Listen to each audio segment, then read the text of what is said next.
Hello. I am using a new webcam. How does this look?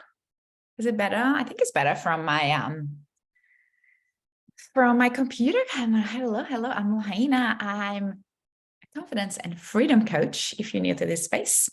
And yesterday I did a bit of a training around healing the mother wound, which is such a big topic, so close to my heart. And actually I got excited to keep going on this route.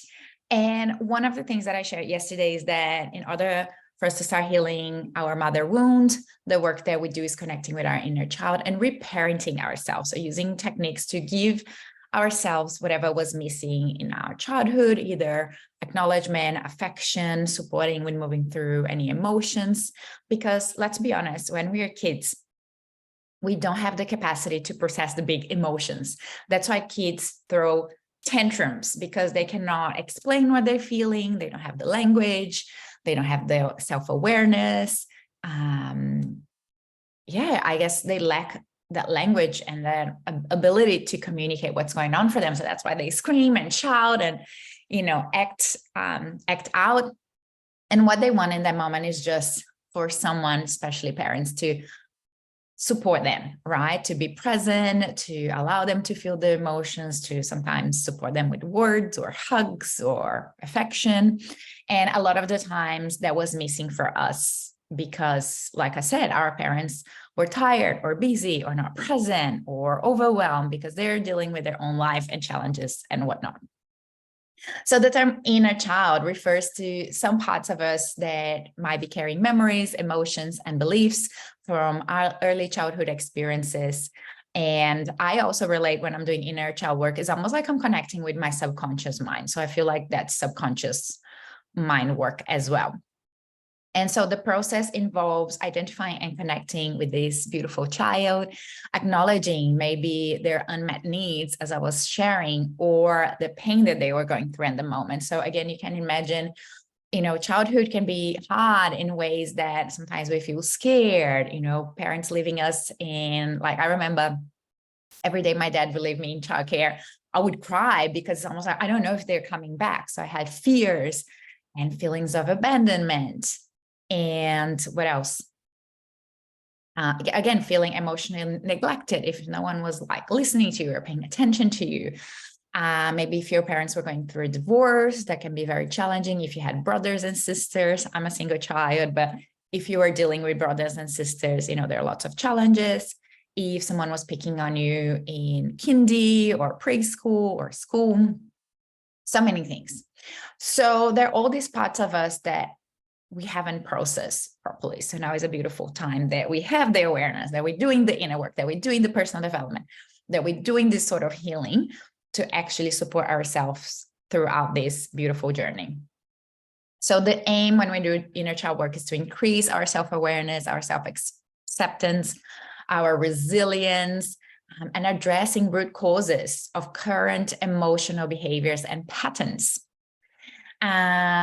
So also I feel like as grown-ups, when we get triggered, so if you see a grown-up throwing a tantrum, acting out, being like lashing out, being passive aggressive, being sarcastic, all this sort of behavior is actually, they are acting as that child.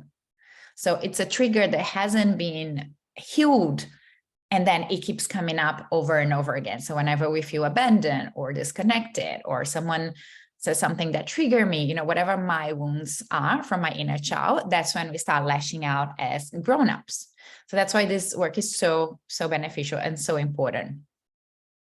So when we start doing this inner work, usually we connect with our inner child through guided meditation, visualization.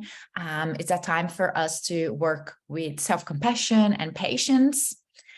It's a time, again, to work with our emotions. So I feel like a lot of us as grown-ups, we're actually learning how to understand and feel our emotions. Our emotions are not bad. Feeling angry, sad, frustrated, all of this is not bad. They're just emotions. Emotions mean energy in motion, right? So it's just this flow of energy, and it's important that we know how to process them, how to feel them, allowing them to come up and leave and let go and surrender and process, and then that's gone. But if we don't do it, then we're really holding on to these sort of feelings for a long time.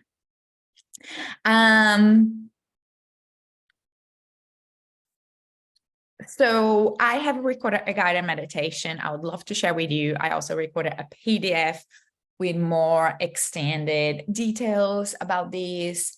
And the guided meditation, I have it in writing, so you can literally read and do it yourself.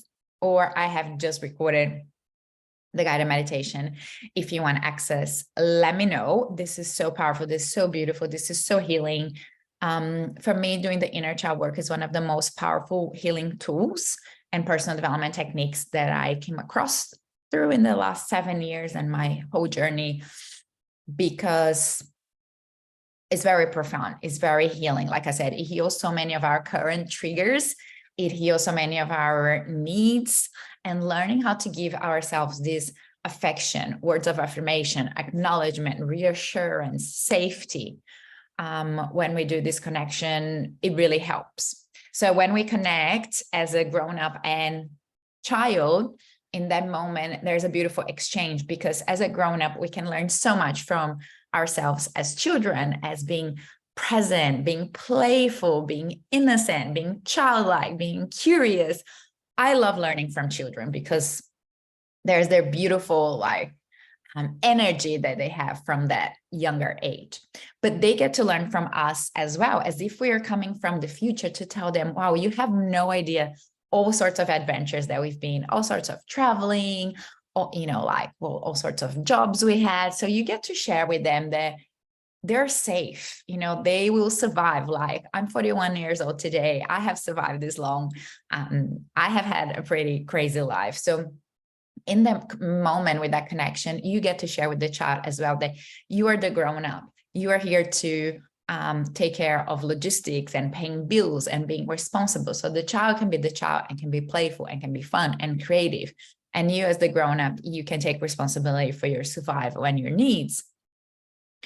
But yeah, I feel like we as grown-ups can learn from them, and they can learn from us, and they can be like, wow, I have so many things to look forward to my future. Like, wow, like they feel the love and support and acknowledgement that they always wanted from ourselves. So that means you're not waiting for your parents to give it to you, for your partner to give it to you, to your own kids to give it to you, because that's a big pressure putting into other people. That's big expectations. And most of the time, I feel when we have high expectations of people providing this for us, we usually get disappointed, because we are the best people to provide us with this sort of love and affection exactly the way we want it, right? If you're always putting this on other people, it can be consuming for them, tiring. It can create more disagreement between you and whoever you're expecting these actions from. And again, we have the power to do this ourselves. How powerful is that? It's pretty cool. So let me know in comment below, have you done some sort of inner work before? Are you currently doing? Is this an ongoing practice that you have? Is this something brand new content for you? And let me know if you want more access to resources. Like I said, there's a PDF and there is a guided meditation for you to start tapping into more and more into this beautiful healing journey. I think that is it for today. I am enjoying doing some live training here. Also, let me know if you have any questions. Let me know if there are any topics that you love hearing about, because I love sharing with you guys my own experience, my own healing journey, all the things that I learn and practice myself. And then I get to share with you like in snippets. So, I can really give you an overview of what I've been doing for 7 years in a few minutes. I think this training has been going on for a little bit over 10 minutes. Okay, my love, have a beautiful day. I'll talk to you soon.